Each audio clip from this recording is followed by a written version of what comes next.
from the producers who gave us every reality TV show ever made. It's Battle of the Chambers, pitting the House against the Senate in an all-out battle to determine who will be the sole surviving legislator. Last session's winner was Andy Olson, whose former state police skills won him the overall title. But will the state police funding debate bring the House to its knees, or will they bounce back to take the win again? I'm half your host, Farley McDougan. And I'm the better half, Joe Schmuckioli. First to the caucus count, where Democratic leaders face off in a race to count the total members of their caucus. You know, Farley, the House has had a major challenge with counting this session. They say it's because they're so new to the majority. Well, I think they're new to some of their members, too. I think that there's not quite that many Edwardses in the House. Quite confusing, Farley. But the Senate seems to be wondering whether Westland is actually a Democrat here. Gordley solidly in the maybe column, Johnson a no. That's got to be tough. It looks like the House can only get to 22 right now. Look at that equation. Man, oh man. You know, I think this explains the discrepancy. Reefer. Think that's refer, Farley.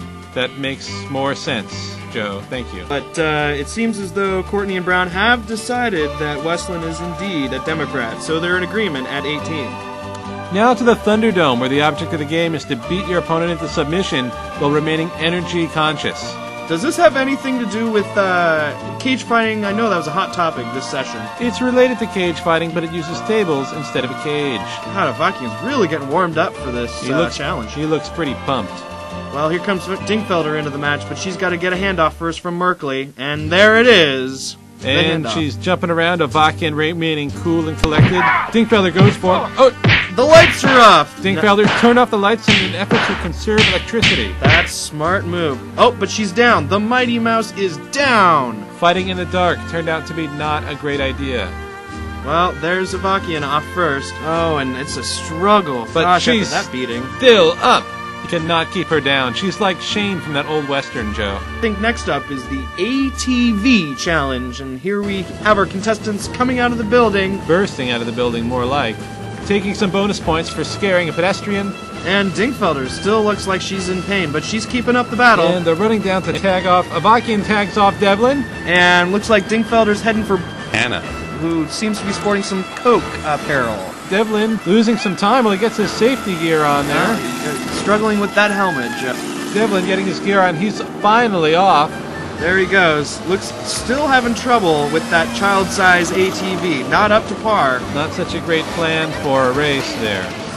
There's Cruz in tip-top shape, getting ready for the handoff here, but seems as though he's puffing one down.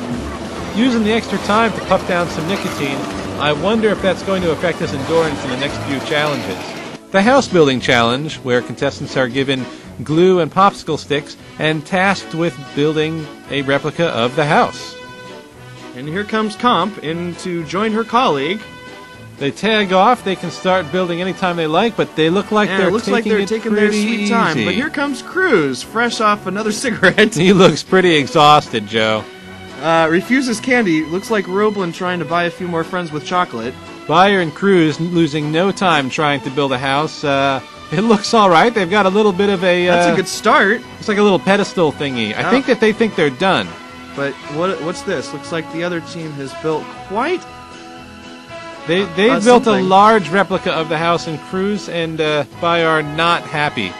Disappointment on those faces. Gosh, with that product, I would be too. Yeah, well, it does suck. Well, and here's the handoff to Garad and Garad. That's a mouthful. G&G entering the hide-and-go-seek competition. Morris and Starr not far behind, just got tagged off from Cruz. This is intense. The object, of course, is to secretly make your way to the front of the chamber without getting tagged by the state police, who will be watching. Garad donning a Peter DeFazio disguise.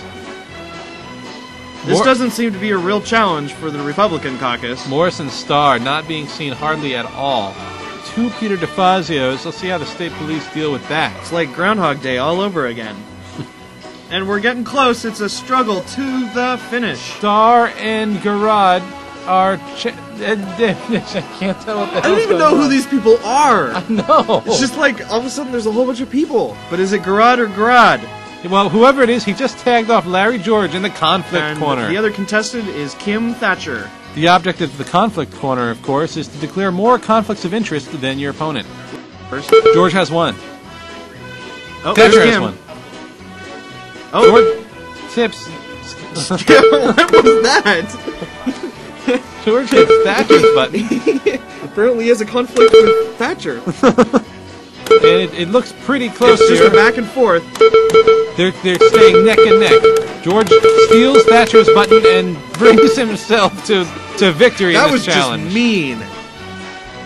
I'd want to do my hair after that too. Boy, this competition has been extreme. I really don't know if I can watch this next one, partly. It will be dangerous. Farioli and Reed pairing off against each other to see who can cross the road first. Farioli making his move. Hitting the road by an across the SUV. street. Boy, he's sure lucky his gymnastics training heightened his reflexes on that one. That's for sure, but he's still going to be feeling that. That's Boy. got to hurt. How's Reed doing? Tobias Reed inching across. He doesn't seem to be able to make any headway. What's this? He puts up his hand to indicate he's going to cross the road. It's monumental. It's revolutionary. Here he goes. He's making his... The cars are stopping for him, and he wins it! He takes it for the house. The house wins again. Crosses the street, and now he's celebrating because he won the Battle of the Chambers.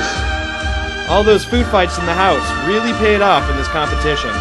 Will the Senate elect more athletic members next session? Or will the House continue to run roughshod over them with its youthful exuberance as its secret weapon? Find out in 2009.